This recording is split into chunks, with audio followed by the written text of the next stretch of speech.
झर्ना बहिनी भने अगाडि जाने प्रयास गर्ने छिन्। दर्शक महानुभावहरू, पालिकासम्म र पालिकाबाट जिल्ला हुँदै प्रदेशसम्म यो सानो उमेरमै जो निकै सफलता प्राप्त गरिरहेकी छिन् झर्ना बहिनीले। तब भने झर्ना बहिनी बैतडीलाई पछ्याउने प्रयासमा छिन् देख्न सकिन्छ। दर्शक महानुभावहरू, पछाङ पुरुषोत्तम पछाङका खेलाडीहरू निकै राम्रा खेलाडीहरू छन्। हिजो मात्र MMA फाइटर रविन्द्र ढाँटले फिलिपिन्सका खेलाडीलाई पराजित दोस्रो राउन्डमै नकआउट गरेका थिए र पछाङ झर्ना बहिनी अब अगाडि बढ्ने छिन्। दर्शक महानुभावहरू, बैतडीलाई पछाडि पार्दै झर्ना बहिनी अगाडि जाने निकै लयमा उत्रिने छिन् देख्न सकिन्छ। झर्ना ओखो ल अहिले भने झर्ना बहिनी अन्तत अगाडि गइसकेकी छिन्। ओखो ल ल ल मारेको छ अहिले झर्ना बहिनीले। अन्तत बैतडीलाई पछाडि पार्दै पछाङ उक्लिने छ अब देख्न सकिन्छ। 1-2 सेकेन्डको अगाडि अहिले भने निकै अग्रतामा झर्ना अगाडि जाने छिन्। 3000 मिटरको दौडमा 3 किलोमिटर पार गर्नुपर्ने हुन्छ। स्याउले बजारबाट यो डडेलधुराको बस पार्क नजिकैसम्म यो दौड अहिले भने निकै अगाडि उत्रिने छिन्। झर्ना प्रदेशबाट राष्ट्रिय स्तरसम्म पुग्ने उनको यो ठुलो धोका छ। सानै 13-14 वर्षको उमेरमै यो यत्रो सफलता प्राप्त गरेकी छिन्। मात्रै 9 कक्षामा अहिले अध्ययन छन् बहिनी।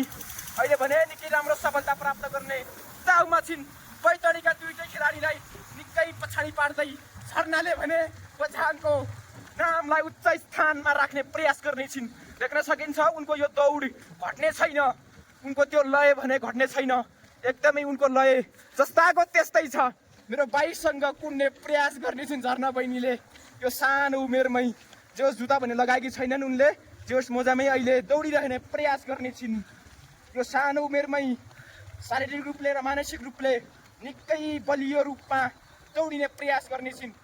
अब बैतडीलाई भनेर कहाँ छोडिने कहाँ पछाडि पारिनु उनले। हेर्नुहोस् त यतिको फरकमा झर्ना बहिनी अगाडि जाने छिन्। अगाडि ओहो ल बधाई छ झर्ना बहिनीलाई। अहिलेसम्म जे होस् पछाङको नाम राखेको छ। 3000 मिटरको दौड हो यो। निकै फराकिलो अन्तरले अगाडि दौडिरहेकी छिन् यो सानो उमेरमै।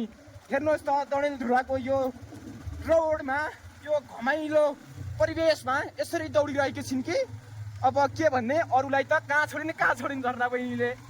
यसरी अगाडि बढिरहेकी छिन्। पछाङको नामलाई उच्च राख्ने उनी प्रयासमा छिन्।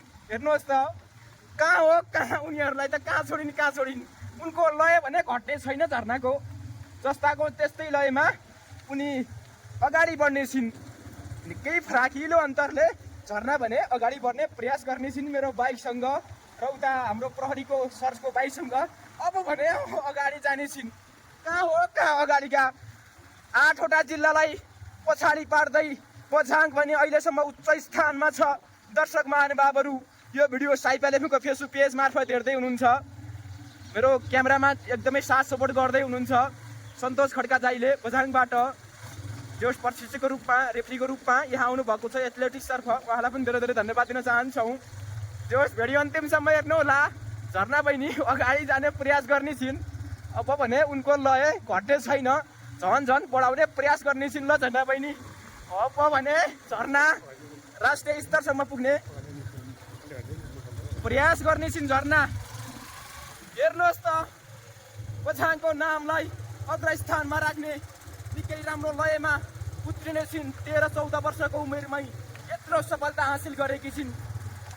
उनको यो शारीरिक रूपमा हेर्ने भने अलि कमजोरी देख्न सकिन्छ, तर मानसिक रूपमा भने उनी कमजोरी हुने छैनन्। हेर्नुहोस् त उनको हाइट एकदमै कमजोर छ। अब बाहिरी रूपमा हेर्ने साथीहरूलाई त के लाग्न सक्छ, के दौडेला र भन्ने लाग्न सक्छ, तर त्यो तपाईँको सोच गलत हुनसक्छ। दर्शक महानुभावहरू, निकै अग्रस्थानमा उक्लिने छिन्। बैतडीलाई भने कहाँ बैतडी, कञ्चनपुर, बाजुरा, डडेलधुरा, कञ्चनपुर लगायतका खेलाडीहरूलाई त उनी निकै पछाडि पार्ने लयमा छिन्। अब केटाहरूलाई पछ्याउने दाउमा छिन् उनी। केटाहरू हेर्नुहोस् त पर नजिकमा पछ्याउने प्रयास गर्ने छिन्। झर्ना अग्रस्थानमा उक्लिने प्रयासमा झर्ना कठायत त्यो 26 को त्यो दुर्गम ठाउँबाट डडेलधुराको यो रोडमा उत्रिने प्रयासमा छिन्। म हौसला दिलाउनका लागि अब थोरै छ बहिनी, आउनुहोस्।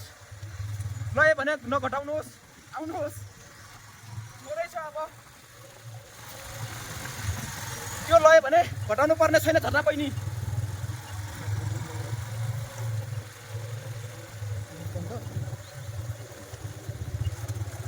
मुख बन्द गर्नु पनि हो त्यसरी, मुख बन्द गरेर।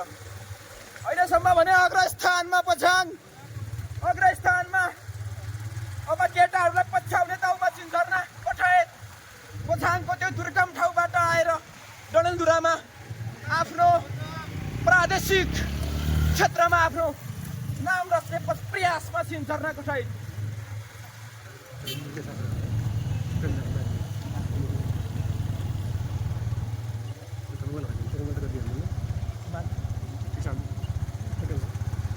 बहिनी नाकले सास फेर्नु है, नाकले।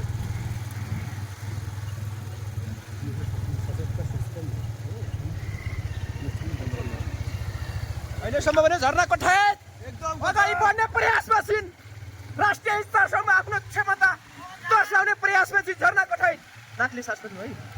झर्ना कठायत ल है प्रथम स्थान हासिल गर्ने प्रयासमा छिन्। अब भने नजिकमा छौँ हामी। अब भने थोरै मात्रै छ। पछाङको त्यो कुनाबाट आएर क्षेत्रीय स्तरसम्म प्रथम स्थान हासिल गर्ने प्रयासमा छिन् झर्ना कठायत।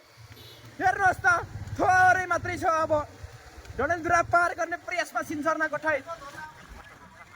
बहिनी फास्ट फास्ट फास्ट, थोरै मात्रै, थोरै केही समय मात्रै छ। अब 2-3 सेकेन्ड, 1 मिनट 2 मिनट मात्रै।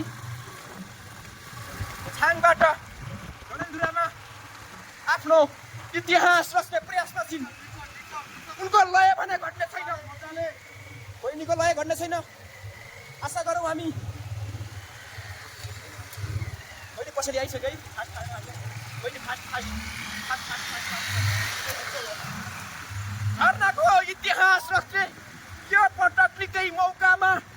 सास सास मुख नाकबाट, बहिनी सास नाकबाट है। ओके, केही समय मात्रै अब।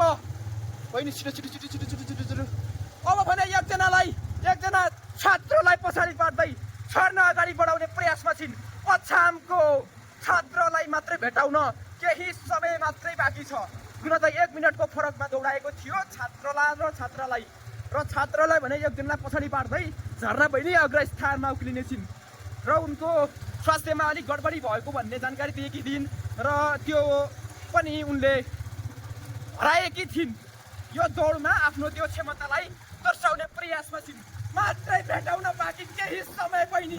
अब भने अब दौडिनु पर्यो। केही समय मात्रै, केही सेकेन्ड पुग्ने प्रयासमा।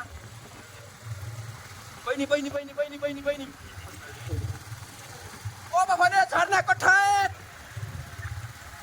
क्षेत्रीय स्तरमा आफ्नो क्षमता दर्शाउने प्रयासमा छिन्।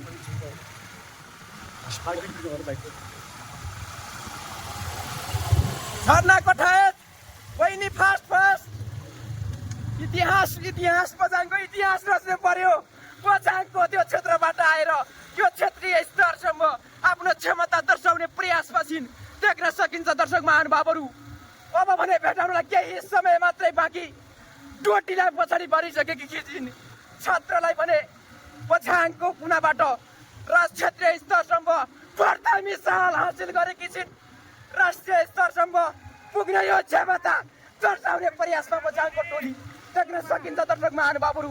प्रथम स्थान पछाङले हासिल गरेको छ। धेरै धेरै बधाई छ, शुभकामना छ झर्ना कठायत बहिनीलाई। प्रथम स्थान हासिल गरेकोमा पछाङको नामलाई उच्च राखिने प्रयासमा छिन्। धेरै धेरै शुभकामना दिन चाहन्छु। 3000 मिटरको दौडमा अन्ततः झर्ना बहिनी प्रथम स्थान हासिल गरेकी छिन्।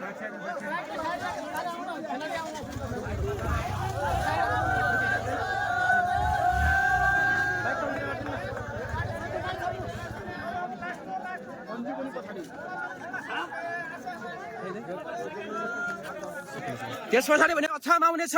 अछामको टोली, अछामका खेलाडी द्वितीय स्थान हासिल गरेकी छिन्। प्रथम बझाङ भएको छ।